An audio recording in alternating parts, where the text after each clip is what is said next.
Hello, hi guys! Magandang hapon sa inyo lahat.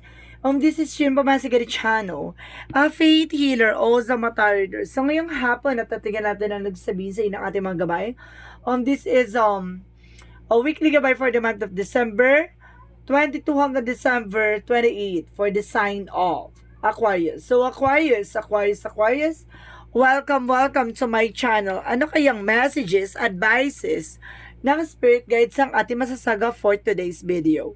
Kanino naman kayang energy o kaganapan sa buhay ng mga Aquarius ang ating mahagilap? So guys, this reading is a general reading lamang, hindi lahat makaka-resonate. Kunin lamang po ang makaka-relate sa inyo and comment down below kung kaninong energy ang ating nasagap. And of course, don't forget to like and subscribe my channel and hit notification bell for more videos update. And of course, maraming salamat po sa mga walang sawang pagsuporta sa aking channel. Lalong-lalo na hindi nag-skip ng ads na way pagpalain po kayo ng Diyos at may kapal. Siksik liglig na guumapaw ang biyayang manumbalik sa inyo. So guys, kumapit ka na dahil ito na ang mensahe sa iyo ng ating mga gabay. Okay. Angel Spirit, please give me information for the sign of Aquarius.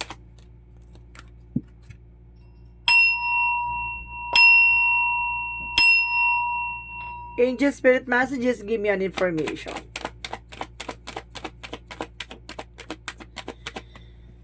There is 10 of Cups. So there's an happiness coming in for you. Meron ditong kaligayahan at diba? Happiness talaga. So let's see what is additional messages. And I guess there's a strength card. So there's a confidence. So kailangan tapangan mo, no? Lakasan mo loob mo. Kailangan magkaroon ka ng confidence dito. There's a happiness. Parang sinasabi na, parang ano to parang ang laki ng impact dito na parang akin lang ang asawa ko. Parang ganun yung nasa sense ka dito. And I guess there's an hermit card. Parang there's a soul searching, no? Kumbaga parang nahanap mo na yung sarili mo. Ay, may paghanap ng sarili. And because there's a three of wands, so waiting for a result or waiting for a ship. Or may mga bagay na inaantay ka. There's a trouble. No, baka nag-aantay ka ng result. And because there's a five of wands, complicated or complication. There's a five of wands by, kumbaga competitors, ganon. Kumbaga complications, conflict, additional messages. And of course, there's an 8 of wands. So, there's a fast communication and fast movement. Maaaring there's a trouble talaga. There's a trouble talaga na sinasabi dito na mukhang makakaalis ka na, no? Kung may nahintay kang email or something, information or something, documents, darating na, parating na. So, let's see what is the 10 of cups. Let's see what is the 10 of cups. So, there's a 7 of swords. There's a sneakiness, no? Kumbaga, meron dito kumbaga, merong kumukuha ng impormasyon sa'yo. Meron din nagsisinungaling. Kaya kailangan maging matalino ka dito. Kumbaga, meron ditong kumukuha ng impormasyon sa'yo. At kumbaga, may nagsisinungaling at merong kumbaga, ano siya, kumbaga, pretender. Parang gano'n, nasa sense ko. Because there's the sun card, so represent pure positivity. Magkakaroon ka dito ng pure positivity and of course, positive outcome. Maaaring magdala sa'yo ng success to, recognitions.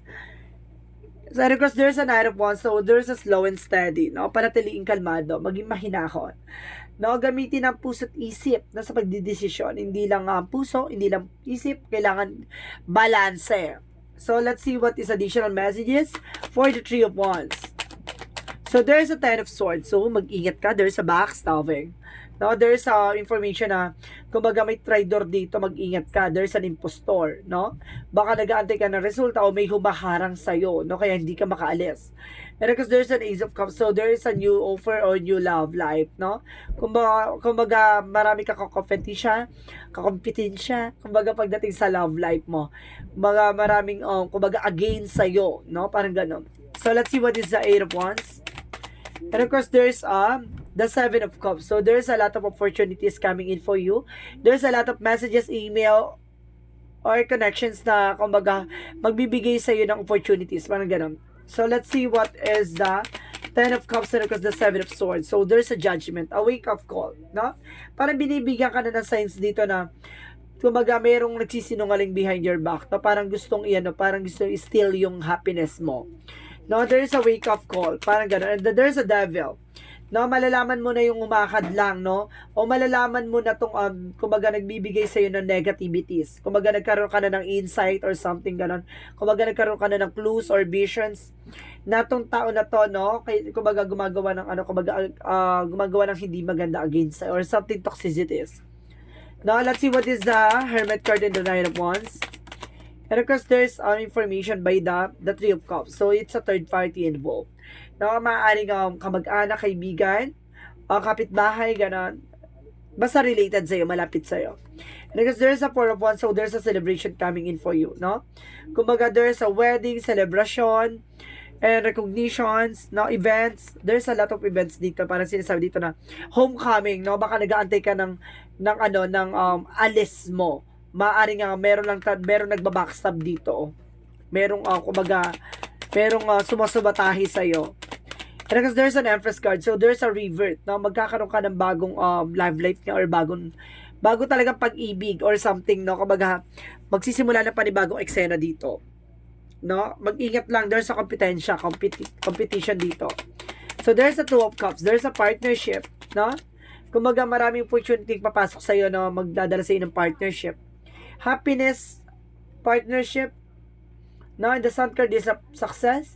Mayroon lang talagang mga toxic sa paligid mo. Na ano ko dito, nasa sense. Kasi there's a Ten of Swords, there's a Devil card, there's a Seven of Swords. May sinungaling impostor. And of course, meron ditong parang, kumbaga, it's either an toxic or something abusive. Kumbaga, there's an addiction or on something na temptation.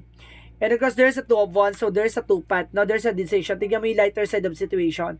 Lagi kang titignan mo lagi magiging possibilities. Kung ano yung magiging cause and effect sa iyo sa situation mo. So, let's see what is additional messages for career. There's a higher pan. So, lesson learned. Kailangan mo na matuto, no? Na mga pinagdaanan mo. Maging secure ka pagdating sa finances. And of course, there's a devoted, supportive person. Kumaga, there's a lot of obligation, no? Itong tao na to, supportado naman sa'yo. Mahal na mahal ka naman ito. Maaring may mga burdens lang na nangyayari sa'yo or something, kumbaga, responsibilities or obligations dito, no? Matuto ka na. No? Maging secure ka sa mga pinaghirapan mo. So, let's see what is additional messages. Baka itong person mo, no, hindi pa rin kumbaga, hindi pa rin makatakas dun sa pamilya niya. Parang ganon.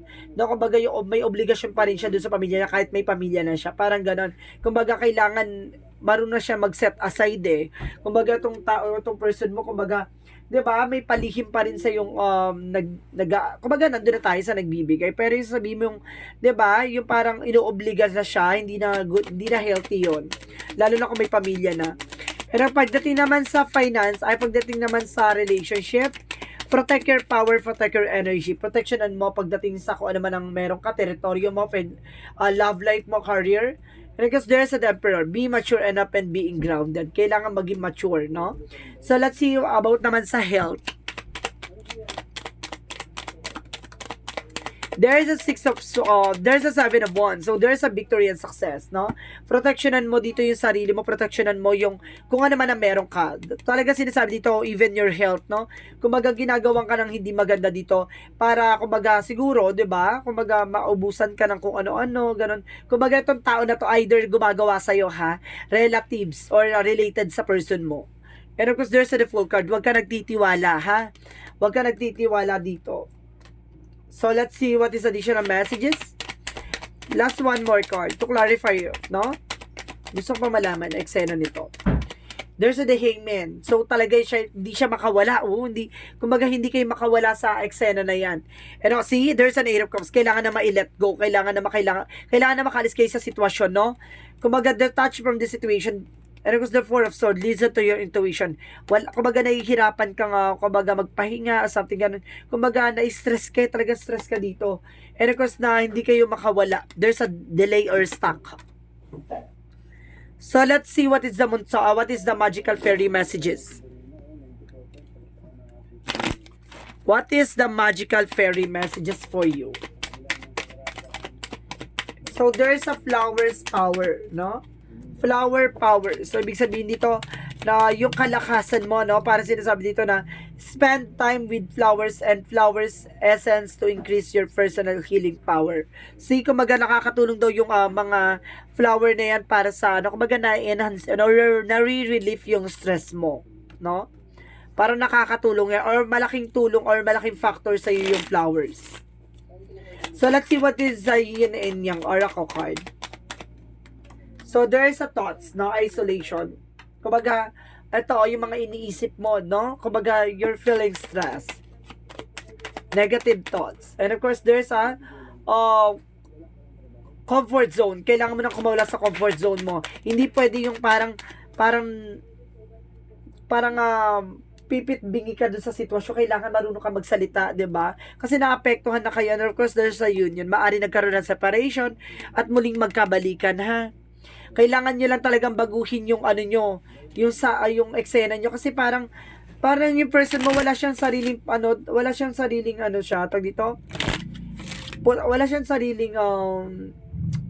kumbaga desisyon, ganon, kumbaga, or disposition, no? Wala siyang sariling disposition. There's the answer you need is coming, no? Parating na raw ang kasagutan sa mga katanungan mo. No, the answer you need is, and nothing is yet set in stone, hindi pa napapanahon sa ngayon.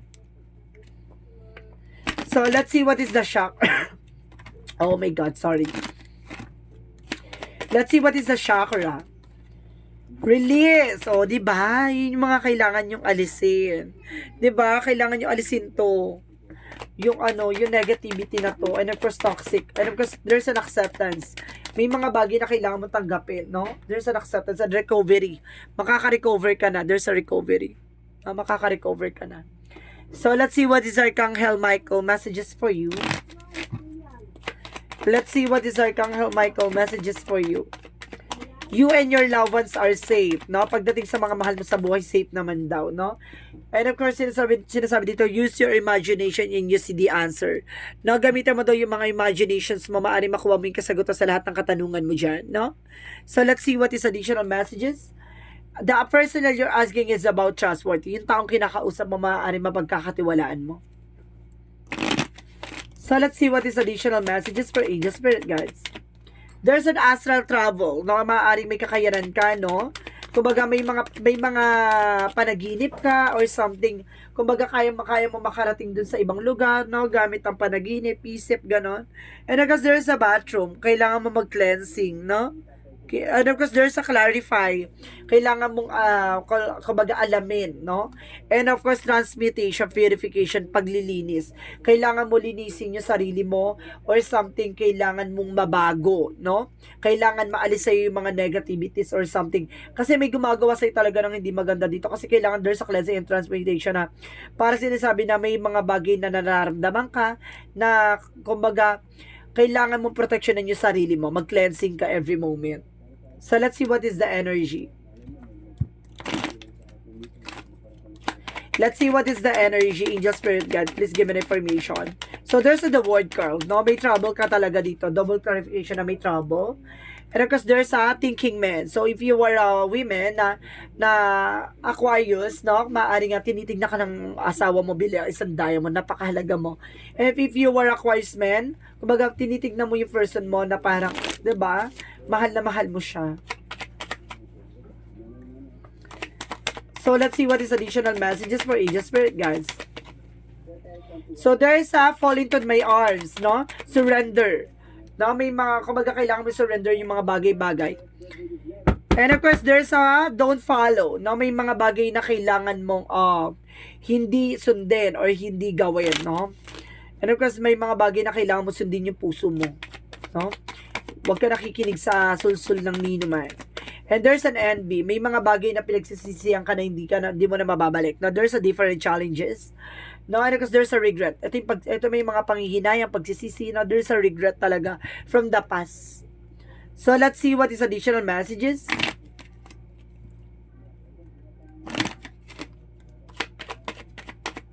Additional messages. So, there's an infinite abundance. So, see, kumbaga magkakaroon ka ng kasaganahan at walang humpay. There's an animal. So, some of you animal lover, ha? Kumbaga, minamahal mo talaga yung mga animals. So, let's see what is Archangel Raphael. So, Raphael, Archangel Raphael represent a relationship. So, there's a both, no? Kung talaga may kinalaman ng relationship dito. Malaking factor ang relationship and do more research. Kailangan makakuha pa ng mga impormasyon. Kailangan mo pa iklaro, kailangan mo i-clarify, no? So, let's see what is the romance angels. Passions, allow your heart and a soul to sing with the joy. So, ibig sabihin dito, gawin mo lang daw yung makakapagpasaya sa'yo. And of course, there's a new love. May parating na bagong pag-ibig. So, let's see what is the angel's answer, guys. Bibilang ako ng 3. Kailangan nakapag-isip na kayo ng question, okay? 1, 2, 3. Angel's answer, give me an answer for their question. Okay. Oh my God, there's a perfect timing. So, this is the moment na parang darating yan, no? Kumbaga may mga bagay na parang, di ba, ilalahad yan in the perfect timing. Additional messages. And there's an unlikely. May mga bagay na hindi ka man nagugustuhan sa ngayon, no? There's an unlikely. May mga bagay na hindi ka man nagugustuhan ngayon. Kumbaga, siguro hindi pa napapanahon. And of course, there's an helpful people. Maraming tinutulungan, no? It's either ikaw maraming tinutulungan or your person mo. There's a cross-watcher out there. Hello, hi! So, let's proceed na tayo sa ating angel's number, no? There's a perfect timing talaga. So, let's see what is additional messages. There's a 29, I am insightful, no? You are highly intuitive and creative. Your mind thinks that your things in the pictures and you seems to draw the information that ideas from out of the sky. A powerful drive to know that one is of that all things. So, ibig sabihin may mga pasilip, no? Na may mga bagay na mangyayari na alam mo na ay yung mga possible, no? So, ibig sabihin dito parang meron, you are also gifted talaga, no? Gifted ka dito. May mga bagay na kailangan mo lang talagang, di ba, sundin at kailangan mo isa lang alang, no? Para may mga hinahatid sa yung messages ang ating angel spirit na kailangan mong unawain at kailangan mong iklaro, no? And kasi nasa dito, remain in the light, no? Today I observe, I take time to think calmly and wisely. I go forward with complete confidence knowing I will succeed. No matter what happened today, I will maintain in the light. I will maintain my faith and my equilibrium. Equilibrium. In this way, I nurtured my soul and become a strong and steady representative of the light. So, see? Kumbaga, napaka-observant mo na ngayon. Kumbaga, inoobserbahan mo na, no? Parang ina-analyze mo or something, binivisualize mo yung mga nasa paligid mo. Nagkakaroon ka na ng something, information na gusto mo ma-discover. Or something na parang gusto mong alamin, no? And kung sinasabi sa'yo dito na parang nagiging wais ka, kalmado ka, oo. At kumbaga, nagiging mahinahon ka. Kumbaga, nagiging kumbaga, parang agent ka dito na parang may mga bagay na gusto ka malaman parang in the secret way, no? Parang sinasabi dito na parang kalmado ka pero hindi nila alam, inaalam mo na yung mga bagay-bagay sa paligid mo. Parang ganon siya. And kasi parang sinasabi dito na confident ka na malalaman mo lahat yun at magsasucess ka. No? Sinasabi mo dito na parang hindi ka nawawala ng pag-asa at naniniwala ka, nagtitiwala ka sa taas at nagtitiwala ka sa ating Panginoon na lahat ng mga bagay na to, lahat ng mga bagay na nasa kadiliman ay magsisilbing liwanag in the near future. Parang sabihin dito parang ngayon man ako nababalot man ako ng kadiliman or nababalot man ako ng kinakapa ko man ngayon, hindi ko man alam yung mga bagay na nangyayari ngayon, malalaman ko rin yan sa takdang panahon. Malalaman ko din yan pag darating na yung araw, no, na ipagkakaloob na sa akin ni God ng mga bagay na dapat kong malaman. There's a perfect timing, no? Kumaga, may mga bagay lang talaga na kailangan mong ipagkatiwala at kailangan mong gamitin ang intuition mo, and you are also gifted para malaman yung mga bagay na nakatago ay malalantad. So, this is the weekly gabay for the month of December 22 hanggang December 28 for the sign of Aquarius. So, Aquarius, maraming salamat for your wonderful reading. So, once again, this is Shin Rodriguez from my Sagari channel, a faith healer o Mata reader. Maraming salamat po, guys, sa mga walang sawang pagsuporta sa aking channel, lalo na hindi nag-i-skip ng ads, naway pagpalain po kayo ng Diyos at may kapal siksik diglig nag-uumapa ang biyayang manabalik sa inyo. And of course, this reading is a general reading namang hindi lahat makaka-resonate. Kunin lamang po makaka-relate sa inyo, and comment down below kung kaninong energy ang ating nasagap. Maraming salamat, guys, and see you in the next video. Bye-bye! and babush.